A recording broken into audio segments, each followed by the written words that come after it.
नमस्कार दोस्तों, यह है ज्ञानधारा चैनल। आइए इस वीडियो में देख लेते हैं आज की शिक्षा जगत की प्रमुख खबरों के बारे में। तो पहली खबर आ रही है उत्तर प्रदेश लोक सेवा आयोग से, जहां पर सीधी भर्ती के रिजल्ट तेजी से जारी किए जा रहे हैं।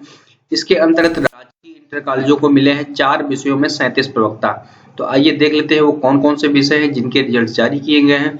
तो बुधवार को उत्तर प्रदेश विशेष अधीनस्थ शिक्षा सेवा के अंतर्गत राजकीय इंटर कॉलेज में प्रवक्ता पद का रिजल्ट घोषित किया गया है। इसके अंतर्गत रसायन विज्ञान, भौतिक विज्ञान, समाजशास्त्र एवं मनोविज्ञान विषय के कुल 37 पदों का रिजल्ट जारी किया गया है। अभ्यर्थियों का जो इंटरव्यू था वो 28 से 30 सितंबर के बीच में लिया गया था। अगली खबर देख लेते हैं। तो अगली खबर जो आ रही है वो है एलटी ग्रेड शिक्षक भर्ती को लेकर के, जहां पर एलटी ग्रेड शिक्षक भर्ती में जारी होगी प्रतीक्षा सूची। तो वेटिंग लिस्ट तैयार होगी। तो राजकीय इंटर कॉलेजों के लिए सहायक अध्यापक एलटी ग्रेड में भर्ती में प्रदेश के लोक सेवा आयोग की ओर से प्रतीक्षा सूची जारी की जाएगी। एलटी ग्रेड प्रतियोगी छात्रों को यह आश्वासन आयोग के मीडिया प्रभारी पुष्कर श्रीवास्तव ने दिया है।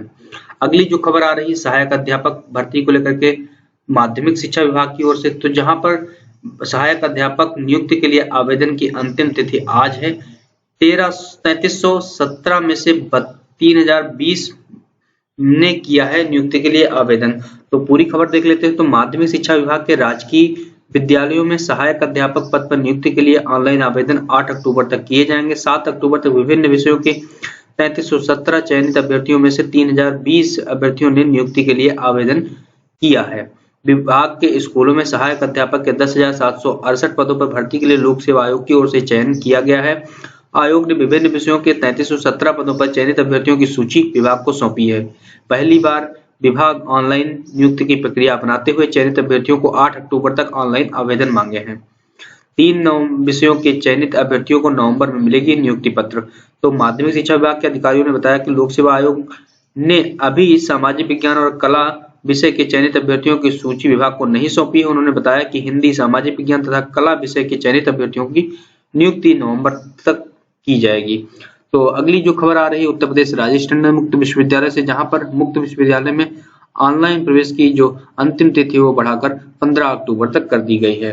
तो आइए देख लेते हैं अगली खबर। तो अगली खबर जो आ रही है उसके अंतर्गत कि उत्तर प्रदेश लोक सेवा आयोग द्वारा पशु चिकित्सा अधिकारी पशुपालन विभाग का रिजल्ट घोषित कर दिया गया। विशेष चयन के तहत 27 पदों के अनुसूचित जाति व 20 अनुसूचित जनजाति के साथ चयन जो है किया गया है।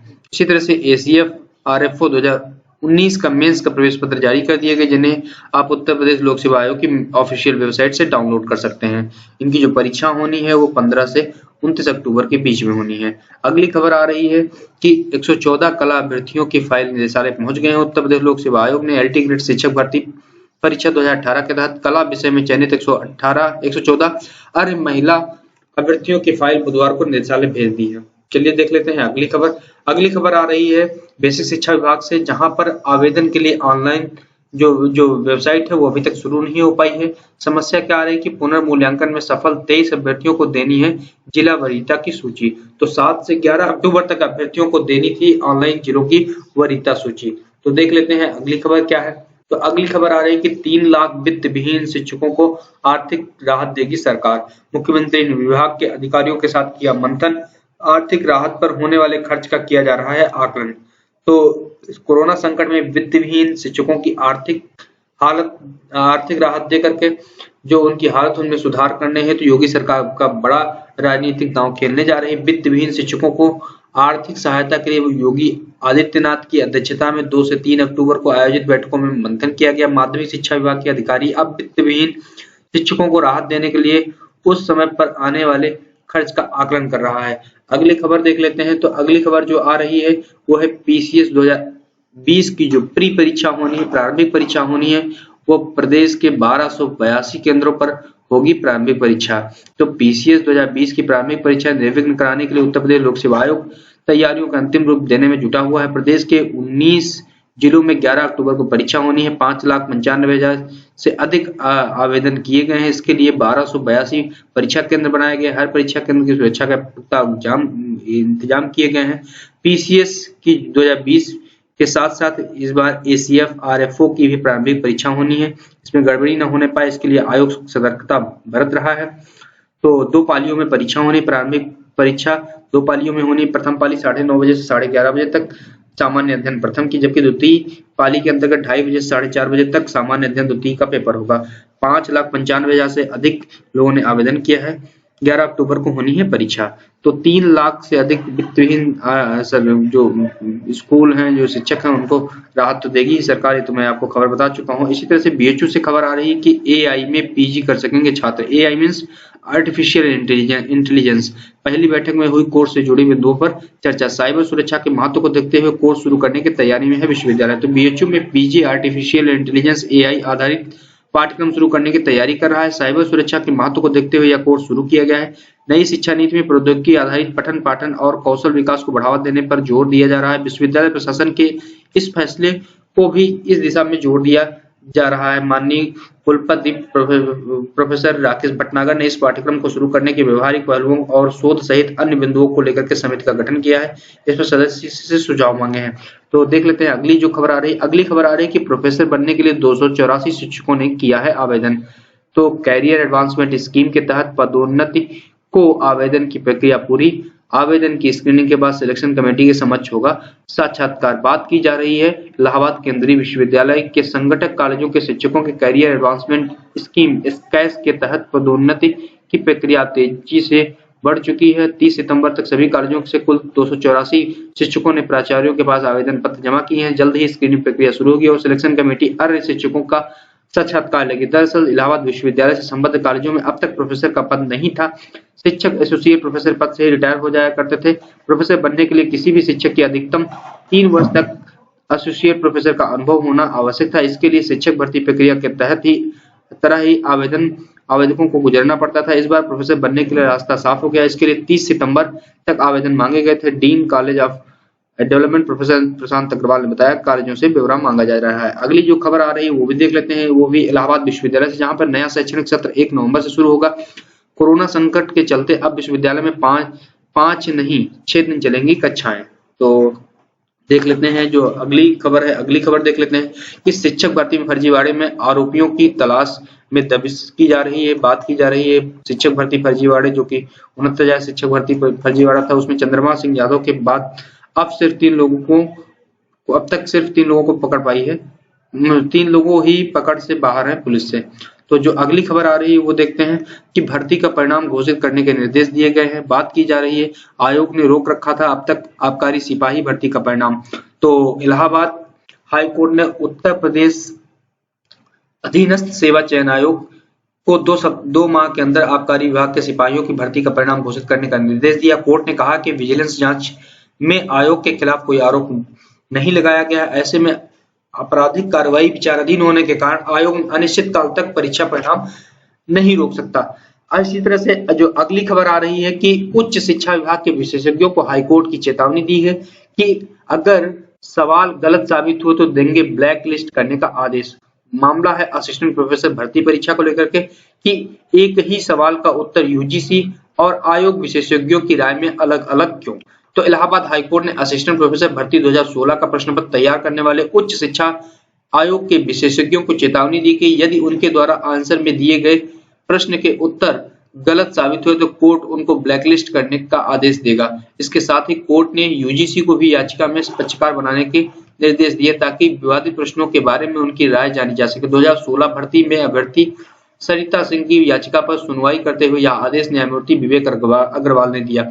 याची के अधिवक्ता सीमान सिंह का कहना है कि याची ने असिस्टेंट प्रोफेसर भर्ती 2016 के लिए आवेदन किया था, लिखित परीक्षा में शामिल हुई। आयोग ने लिखित परीक्षा के आंसर की जो है 22 अप्रैल 2019 को जारी की। याची ने सोशियोलॉजी में की ए सीरीज की ब्लैकलिस्ट में कुल प्रश्न 52 और 9 उत्तरों पर आपत्ति जताई, मगर आयोग ने उनकी आपत्ति पर विचार किए बिना संशोधित आंसर की जारी कर दी। इसी को लेकर के जो है ये बात बढ़ गई। आगे देखते हैं अगली जो खबर आ रही है कि बिहार चुनाव के कारण एसएससी की जो भर्ती परीक्षाओं के कार्यक्रम में बदलाव हुआ है। 5 परीक्षाओं के कार्यक्रम संशोधन, CHSL टियर 1 के कार्यक्रम में परिवर्तन संभव नहीं है। तो जो संशोधित कार्यक्रम जारी किया गया है उसके अंतर्गत junior engineer, civil, mechanical, electrical जिनकी परीक्षा जो है अब 27 से 30 अक्टूबर को आयोजित जो होनी थी, लेकिन जिन उम्मीदवारों का सेंटर बिहार में है अब उनकी परीक्षा जिनका 27 से 30 अक्टूबर था वो अब 11 दिसंबर को होगी। इसी तरह से कंबाइंड ग्रेजुएट लेवल CGL की परीक्षा जो टीयर 2 की जो है, जो कि कंप्यूटर बेस्ड टेस्ट है, वो 2 से 5 नवंबर को होनी थी। अब जो बिहार में है, जो जहां पर सेंटर पड़ा है, उनकी परीक्षा 15 नवंबर से 18 नवंबर होगी। इसी तरह से SSC सिलेक्शन पोस्ट फेज 8 के लिए जो परीक्षा 2020 की जो है 6 से 9 नवंबर के बीच होनी थी, अब वह परीक्षा 14 दिसंबर को होगी। इसी तरह से स्टेनोग्राफर C और D उनकी डेट्स आप देख लीजिए। अब जो नई डेट्स हैं वो 24 से 30 दिसंबर हैं। केवल ये परीक्षाएं केवल वहीं चेंज हुई हैं जिनका सेंटर बिहार में पड़े हैं, तो आप इसको विशेष ध्यान रखिएगा। अगली खबर देख लेते हैं कि अंतर जिला तबादला सूची अब 22 अक्टूबर को जारी होगी। बेसिक शिक्षा अधिकारी तय समय में आवेदन पत्र नहीं कर सकेंगे रीसेट। तो बेसिक शिक्षा परिषद के शिक्षकों का अंतर जिला तबादला आदेश अब 22 अक्टूबर को जारी होगा। इसी के साथ पारस्परिक जिला अंतर जिला तबादलों के लिए अर्ह शिक्षकों का भी आदेश निर्गत किया जाएगा। देख ले हैं अगली खबर क्या आ रही है। तो अगली खबर आ रही है कि अब सिर्फ विशेष पेशेवरों को मिलेगा H1B वीजा। हजारों भारतीय IT पेशेवरों पर असर पड़ना इसका तय है कि अमेरिका में अब H1B वीजा सिर्फ केवल अधिक वेतन वाले विशेष पेशेवरों को ही मिलेगा। राष्ट्रपति चुनाव से 4 हफ्ते पहले अमेरिकी कामगारों को लुभाने के लिए ट्रंप प्रशासन ने H1B वीजा के नियमों को और सख्त करने का फैसला लिया है। इसी तरह से आपको बताते चले कि वो उन युवाओं के लिए एक विशेष खबर है कि किशोर वैज्ञानिक प्रोत्साहन योजना के तहत आवेदन कर सकते हैं। तो शैक्षणिक वर्ष 2020-21 के दौरान कक्षा 11 में विज्ञान वर्ग में प्रवेश प्राप्त विद्यार्थी जो शैक्षणिक सत्र 2022-23 के अंतर्गत विज्ञान स्नातक कार्यक्रम BSc, BS, B.Stat, B.Math, एकीकृत MSc, एकीकृत MS में इच्छुक पाने के इच्छुक हैं, वो जो है इसमें अप्लाई कर सकते हैं। जो आवेदन की अंतिम तिथि है वो जो है अंतिम तिथि है 30 अक्टूबर 2020। तो इनकी जो परीक्षा होनी है, अभिक्षमता परीक्षा होनी है, वो 31 जनवरी 2021 को होनी है। आप इसकी जो ऑफिशियल वेबसाइट है https://www.kvpy.iisc.ernet.in पर आप इसकी पूरी जानकारी देख सकते हैं। उम्मीद है ये वीडियो काफी अच्छा लगा होगा। इसी तरह के रोज के दैनिक शैक्षिक एवं रोजगार जगत की जो प्रमुख खबरें उनको जानने के लिए हमारे चैनल का YouTube चैनल सब्सक्राइब करें, बेल आइकन जरूर दबाना ना भूलें, जिससे कि आपको लगातार जानकारियां मिलती रहें। धन्यवाद।